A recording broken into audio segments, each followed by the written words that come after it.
Alright guys, so you started to build your lineups. Now let's talk about pitching. So we're going to go over some starting pitchers and some relievers that you can get for fairly cheap or free in MLB the Show 22. I'm also going to touch on the types of pitches as well as attributes that you should be looking for in pitching so that you can make some future decisions later on in your lineup. If you guys enjoyed the video, make sure you give it a like and subscribe to the channel. Alright, let's get into the video. Alright guys, so here is my rotation and bullpen. Obviously, I've got a bit of a god squad. I've been playing the game for 19 straight days during my subathon, so I've been able to try out pretty much every card that's there. Man, you are one pathetic loser. That has been deemed good by the community or just difficult to hit against. Now, for this video, we're going to talk about pitchers that are under 30,000 sub, much like I did with my lineup video. If you didn't check that out, go see that if you're having some struggles finding a cheaper lineup options for you. Alright, we're going to start first with Corbin Burnes. He's a righty, 88 overall. His live series card, and he is going for about 30,000 stubs. That hasn't really changed throughout the year so far. And let's talk about his attributes and the pitch mix and why it is important, okay? The hardest pitches to hit in this game are the sinker inside that has maybe above average speed, but he does. As well as a cutter away. And if you mix those very well, or you're using pitchers that have them, you're going to give yourself an extremely good advantage in this game. Now, if they don't have those pitches, it doesn't mean that they aren't very good pitchers. They just have to make up for it somewhere else, whether it be a 102-mile-an-hour fastball or having extremely impressive attributes like a very high hits per nine or K per nine. Now, let's talk about Corbin Burnes specifically. His pitch mix is what makes him so good, and especially early on in the game when you're trying to build out a rotation that you could use competitively. There is nothing in his pitch mix that doesn't move. So he has a cutter, a sinker, a curveball, a circle change, and a slider. So everything moves. He does not have a straight up fastball or a normal changeup. So that gives him an advantage in that the fact that everything moves, it obviously makes it more difficult. He's got a very good hit per nine and K per nine for early on in the game. Anything over 85 is usable. Like, that's what you want to look for. Anything below that, and you're going to really struggle going up against people that have a decent lineup.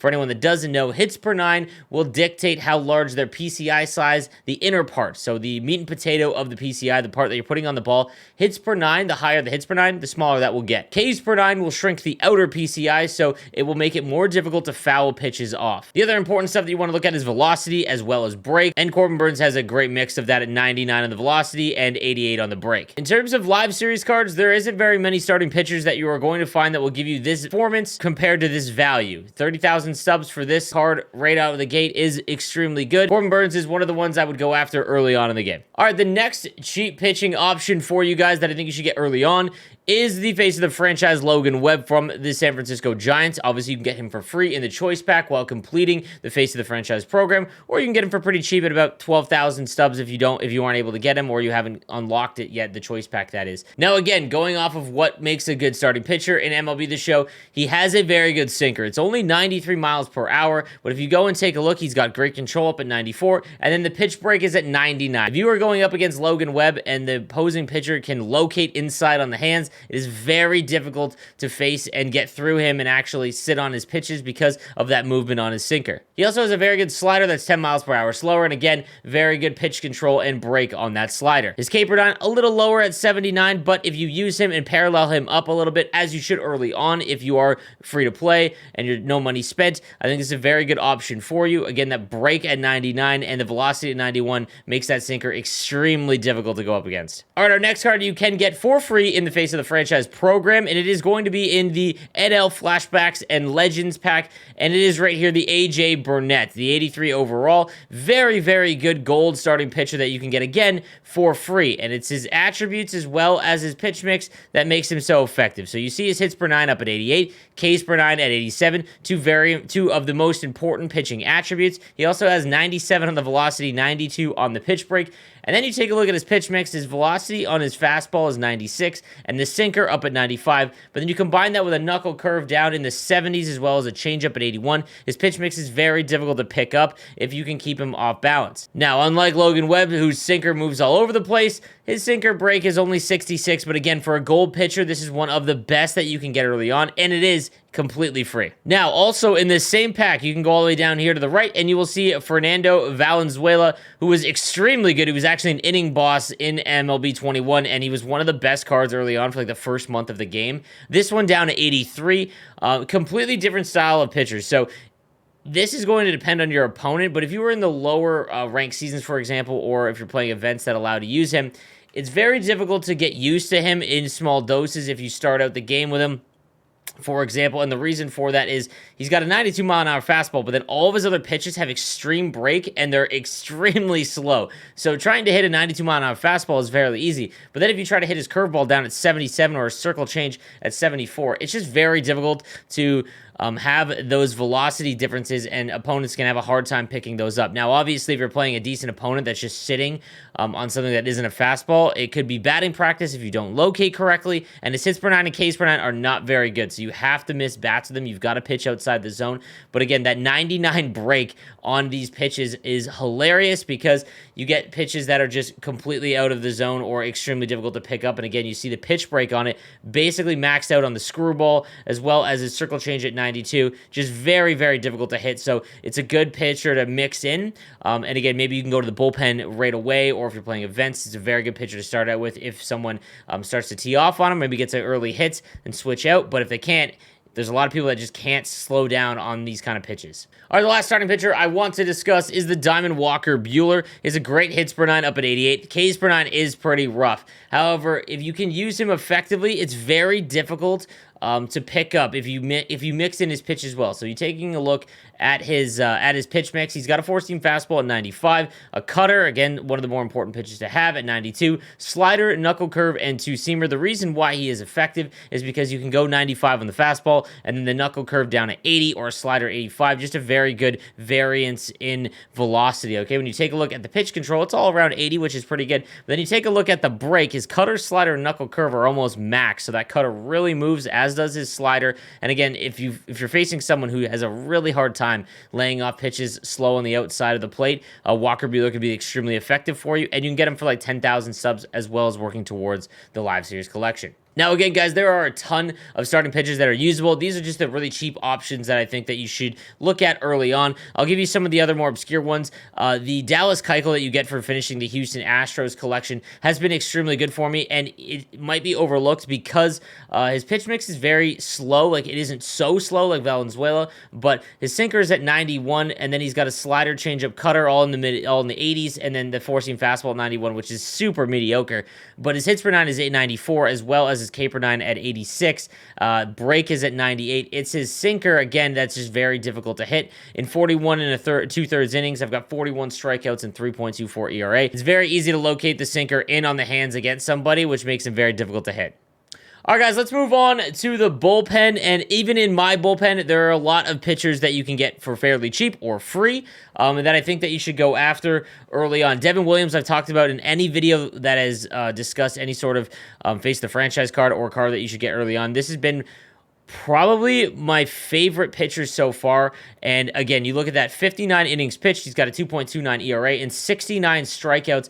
It's his cutter down at 83 that is just so difficult for opponents to pick up, because if you pitch the cutter away and you locate it correctly, it'll induce really weak contact a lot unless someone's sitting on it. And even if they are, because it comes in so slow, it's very difficult to. So that being said, his hits per nine and Ks per nine are incredible early on in the game. I mean, when we talk about 90, like, you know, just the start of the game and the overalls that you're seeing on hitters, there isn't a lot of hitters that have extremely good contact, like over 100. And when the hits per nine is up at 116 and the Ks per nine is at 118, just an extremely good attribute. Obviously, those are the two most important for pitchers. And then you look at his break at 99. His pitch mix, again, circle change at 83, fastball at 96, which does run quite quick, and then the cutter and screwball, again, to keep them off balance. If you mix in that fastball well combined with that cutter, it's just very difficult for an opponent to get a very good hit against him. On the control, that circle change at 99, that is obviously his best pitch in real life.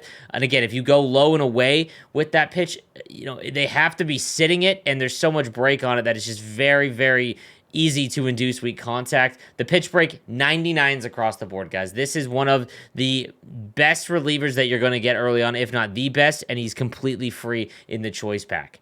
The other face of the franchise option for reliever is the 90 Aroldis Chapman. And again, the hits per nine, Ks per nine are incredible early on to mix in as a lefty. Fastball, obviously, that's going to be his bread and butter at 99 with a splitter, a slider, and a two-seam fastball. Velocity at 99, break at 99. I will say this, his gold card is extremely difficult to control for players that aren't unbelievable at whatever pitching method you use, but his face of the franchise card is pretty incredible. And again, when you look at 46 and a third innings for for him. 2.72 ERA with 60 strikeouts. He is extremely good, one of the best lefty relievers that you can get early on in the game. And again, completely free. But if you don't have, if you don't want to wait for the choice pack, 17 to 18,000 stubs for one of the best relievers in the game, no problem there. All right, and forever one of the worst pitchers to go up against in Diamond Dynasty. For completing the Baltimore Orioles, you will get this 82 overall Darren O'Day. And for anyone that is new to the game, if you simply look at his overalls, you're going to overlook him. However, Darren O'Day with 92 hits per nine, 96 Ks per nine, and one of the worst deliveries to try and go up against that sinker submarine pitcher, and he pitches so slow that if you bring him in after using someone that pitches extremely fast, it is just so hard to tee him up. Slider at 80, four-seam fastball at 88, sinker as well as a changeup all in the 80s. The pitch control, the slider, fastball, and sinker is very good. Changeup, not so much. And the pitch break on the slider is 97. And again, his delivery just makes him so difficult to pitch against, to hit against. So he would definitely be one that I would go after early. And again, you're completing one of the live series collections, so that's a bonus as well. All right, and lastly, I want to talk about Rob Dibble. Not nearly as dominant as he was in MLB 21, but still very, very good. And he comes from that Flashbacks and Legends plaque in face of the franchise, so he is the face of the franchise program, completely free. Hits per nine and Ks per nine, again, very, very strong. And the fastball at 99. You've really got to mix up his pitches, though, because if someone's sitting fastball, it is extremely straight.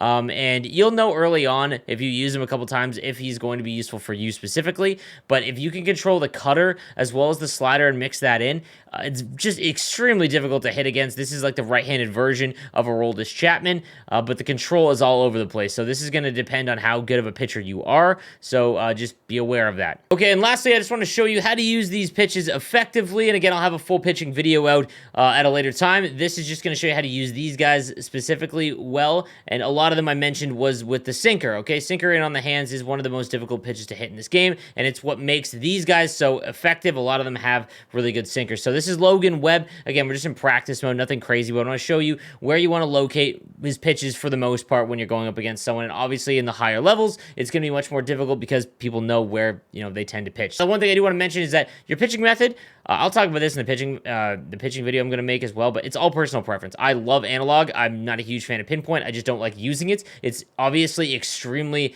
impactful if you can master pinpoint, but I just like analog a lot more, and you can beat great players by using analog. So all right, we're going to talk about the sinker in on the hand. So I'm facing a righty here with Logan Webb, and that is where you want to that's where a majority of your pitches want to be. Sinker inside, and again, just inside the strike zone if you can. That is where you want to locate the sinker, because it is just, even if they get anything on it, it is just going to be extremely weak contact unless they are sitting it, obviously. So that is where you want to aim your pitches with Logan Webb or anyone that is using a sinker. In on the hands is where you want to locate that pitch. Now the cutter, Logan Webb's cutter isn't all that amazing, so again, I wouldn't use it a lot with him. However, the cutter is great for inducing weak contact, and what you want to do, again, with a righty at the bat is you want to go away with the cutter. The one thing I do want to mention is that you do not want to leave it hanging, okay? You need to make sure that whatever pitching method you use, that you make sure that you are good enough to make sure that that does not hang, because if it does, it is basically a slider going straight, okay? Because it's